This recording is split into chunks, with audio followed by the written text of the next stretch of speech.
j'espère que vous allez bien. Je suis vraiment ravie de vous retrouver aujourd'hui pour une nouvelle vidéo sur la chaîne qui va être un update lecture. Une fois n'est pas coutume, j'ai deux lectures à vous présenter. Franchement, je n'y croyais pas du tout, mais tellement pas.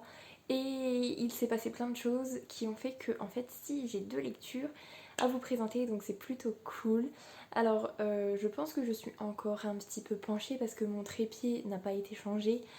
Essentiellement parce que en cette période de fin d'année, je n'ai plus d'argent, hein, clairement je vous le dis, donc pas de nouveau trépied pour l'instant. J'ai inversé en fait mon téléphone de place, ce qui fait que la caméra est de ce côté-là, au lieu d'être de ce côté-là, ce qui fait que je suis un petit peu perdue et je pense que ça va être un peu bizarre, mais bon, bref. On va commencer tout de suite avec l'update. Alors, le premier livre que j'aimerais vous présenter aujourd'hui, ça fait septembre, octobre, novembre. On va dire que ça fait à peu près 3 mois et demi que je suis en train de le lire, puisque je le lis avec mes élèves en classe et on l'a terminé il y a 2 jours, donc j'étais super contente de l'avoir enfin terminé. Et il s'agit de Charlie et la chocolaterie de Roald Dahl aux éditions Gallimard Jeunesse. Je vais quand même vous faire un résumé de Charlie et la chocolaterie, même si c'est quand même assez connu. Mais donc on va suivre un jeune garçon qui s'appelle Charlie, qui vit avec ses parents dans une toute petite bicoque, vraiment toute branlante, où il y a plein de courants d'air, qui est vraiment très vétuste. Et dans cette maison, il y a également ses 4 grands-parents qui vivent avec lui. Et donc ils sont dans une misère assez extraordinaire.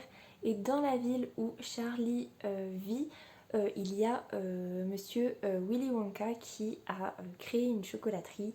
Et les chocolats qui viennent de cette chocolaterie sont juste extraordinaires, totalement féeriques, délicieux. Et voilà, en fait, on va suivre ce petit garçon qui, par un heureux hasard, va réussir à récupérer un des 5 tickets d'or que Monsieur Wonka distribue en fait à travers le monde pour faire visiter sa chocolaterie à 5 enfants. Donc lui, il va réussir à visiter, à récupérer un ticket d'or pour visiter la chocolaterie. Et voilà, on va suivre les aventures de ce petit garçon à travers sa vie de famille, puis après de sa visite de la chocolaterie.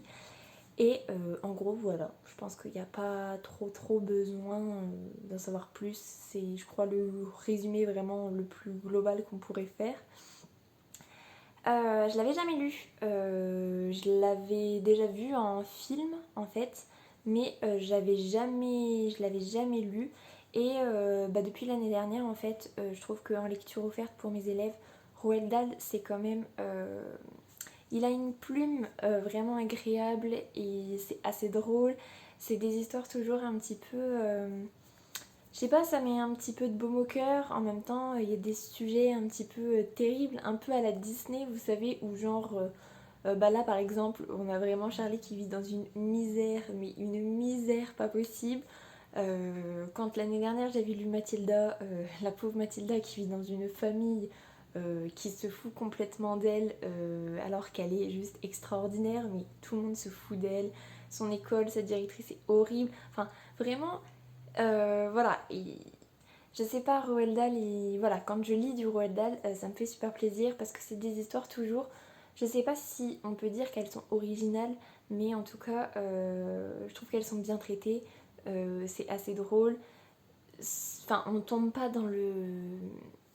Comment dire, dans le pathétique et dans le drame absolu. Même là, le suivant que j'ai commencé avec mes élèves cette semaine, j'ai lu qu'un seul chapitre, mais déjà ça commence vraiment très mal pour le personnage principal. Mais c'est tourné de telle façon qu'on n'a pas les larmes aux yeux, c'est plus... c'est tourné un peu en dérision, enfin bon bref. Tout ça pour vous dire que je n'ai pas du tout été déçue de ma lecture, au contraire j'ai vraiment été super contente de retrouver l'univers de Charlie que j'avais beaucoup aimé en fait dans le film en fait. C'est vrai que c'est tellement féerique, les chocolats ont l'air tellement délicieux et incroyables au goût et à la texture et à la façon de faire vivre des choses que ça donne forcément trop envie. Et on retrouve vraiment le film. Je pense que le film est excessivement bien adapté, même la fin au final, parce que ce que je reproche un petit peu au film Charlie et la chocolaterie, c'est la fin que je trouve un petit peu bâclée en fait. Le comment La conclusion du film, je trouve que tout va très très vite en fait. On prend le temps dans la chocolaterie, on prend le temps au début pour présenter les personnages, la vie de Charlie, et c'est réglé très très très vite. Et ben oui, en fait, c'est très bien adapté puisque dans le livre, on a aussi cette fin qui, selon moi, est un petit peu bâclée en fait.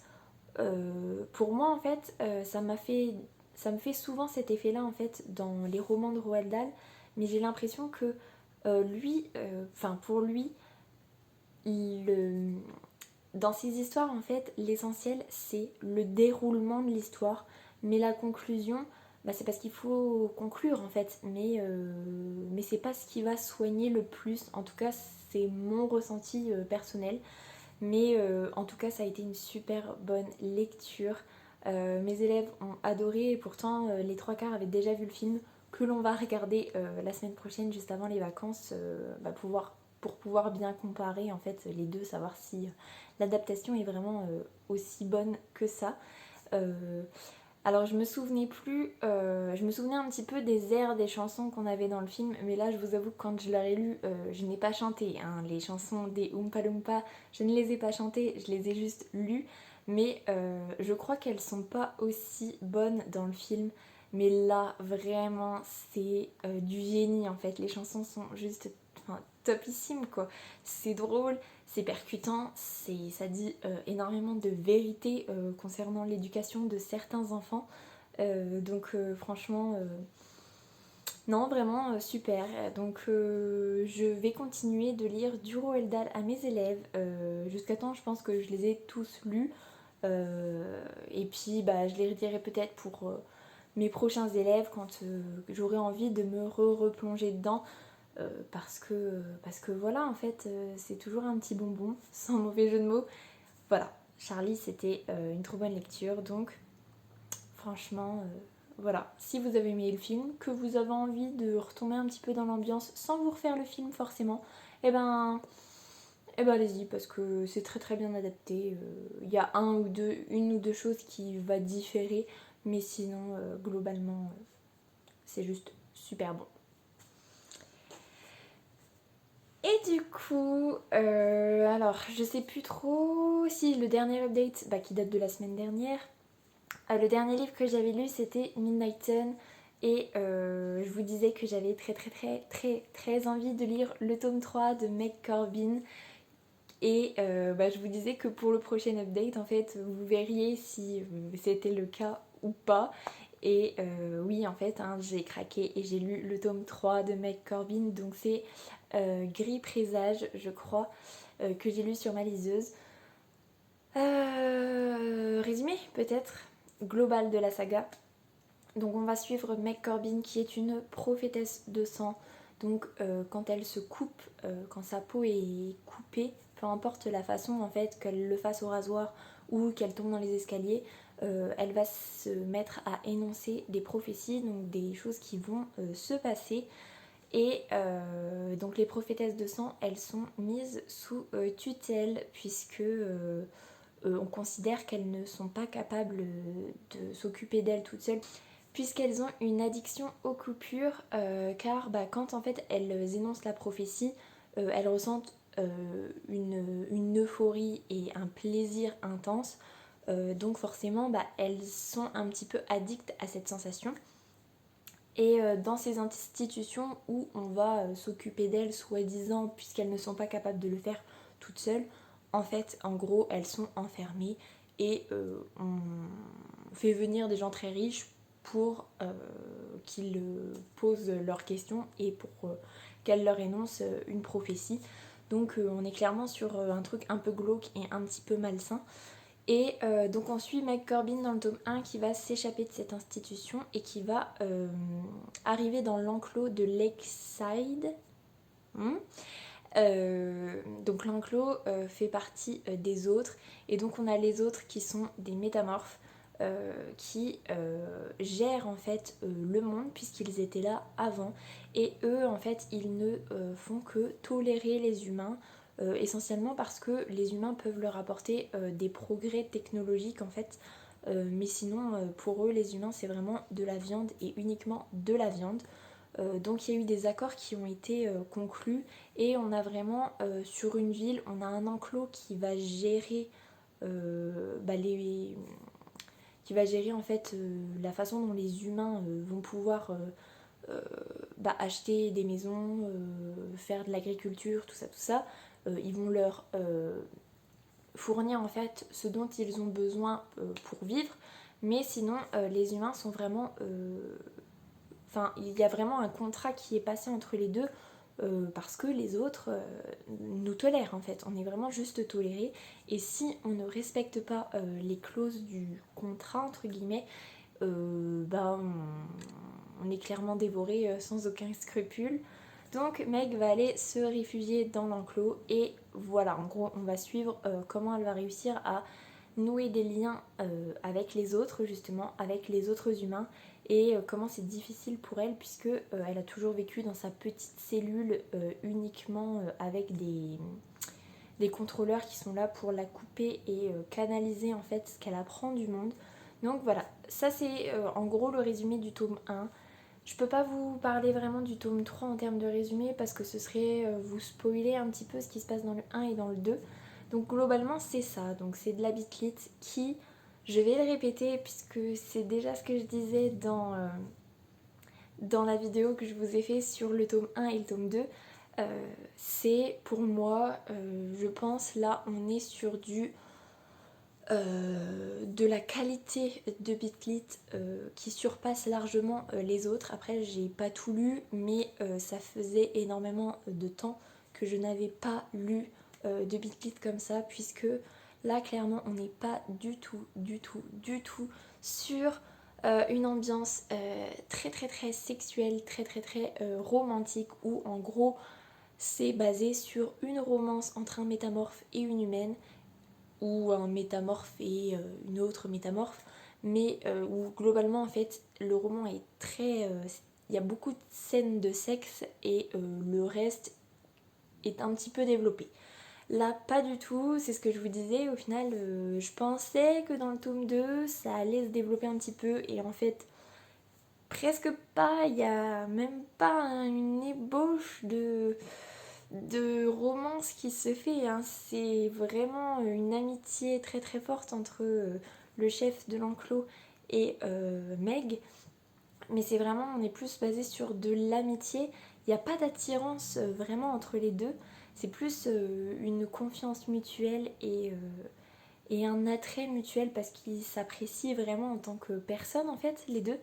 Et je me suis dit, bon, il y a quand même un petit rapprochement, peut-être que on va avoir un rapprochement un petit peu plus conséquent dans le tome 3.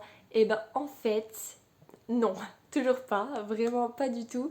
Tellement en fait que j'ai presque été un petit peu déçue pour ce tome 3, puisque Meg et Simon sont presque devenus des personnages secondaires de l'histoire, puisque le pan politique, la gestion du monde, les conflits qu'on peut avoir entre les humains et les autres vont prendre une ampleur pas possible.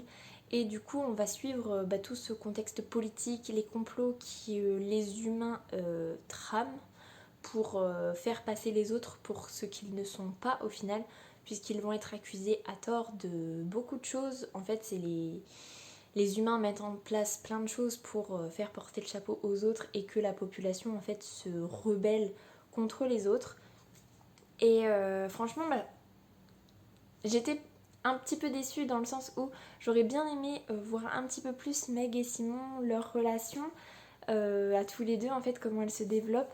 Et au final, pas tant que ça, donc presque un petit peu déçue. Mais en même temps, le contexte politique, la police, les autres du coup, la meute humaine du coup qui est rattachée à Meg, tout ça, comment c'est mis en place, Franchement, il n'y a pas à dire, c'est vraiment une série que j'apprécie particulièrement. Je persiste à dire que le tome 1 c'était mon préféré du fait que je pense que c'est la découverte en fait de l'univers que j'ai trouvé vraiment topissime. Mais c'est vrai qu'au fur et à mesure des tomes, Meg et Simon passent un petit peu au second plan, voire même là au troisième plan. Donc si ce qu'on veut c'est de la romance pure et dure avec un côté très scène érotique à mort, bah franchement vous lancez pas dedans parce que vous allez être déçus. Mais si vous voulez quelque chose de plus profond, de plus travaillé, avec des complots, avec quand même une histoire, on n'est pas sur de la romance, on n'est pas sur de l'attirance physique, on est vraiment sur une histoire d'amitié et d'ap... Alors je ne sais pas exactement le mot que je veux utiliser là, mais on est sur de l'apprivoisement. Oui, ça doit être ça le mot que je veux. Bref, dites-moi si c'est ça le mot que je veux ou pas, bref.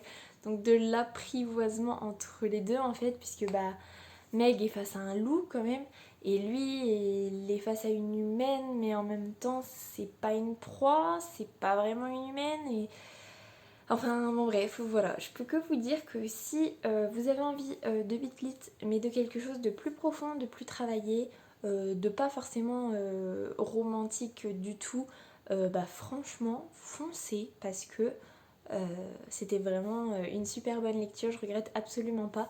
Mais ce qui est une bonne chose et peut-être un peu une mauvaise chose aussi pour moi, c'est que bah, du coup j'ai perdu en fait le côté très addictif où je n'arrivais pas du tout à lâcher mon livre pour le tome 1.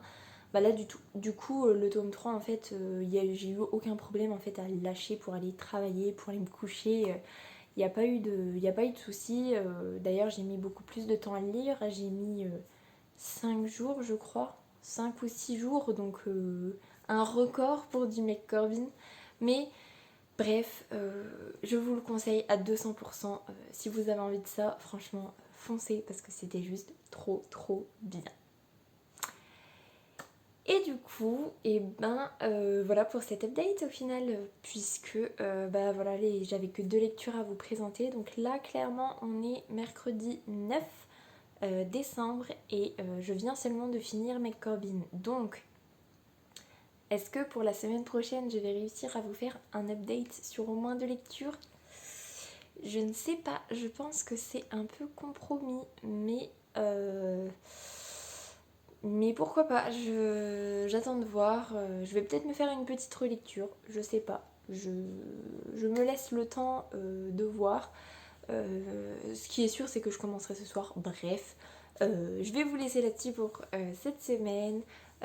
Si cette vidéo vous a plu, n'hésitez pas à mettre un petit pouce dans les airs, à vous abonner à la chaîne et à venir discuter avec moi en commentaire. Ça me fera super plaisir. En attendant, je vous souhaite une très belle semaine, de très belles lectures et je vous dis à la semaine prochaine. Salut!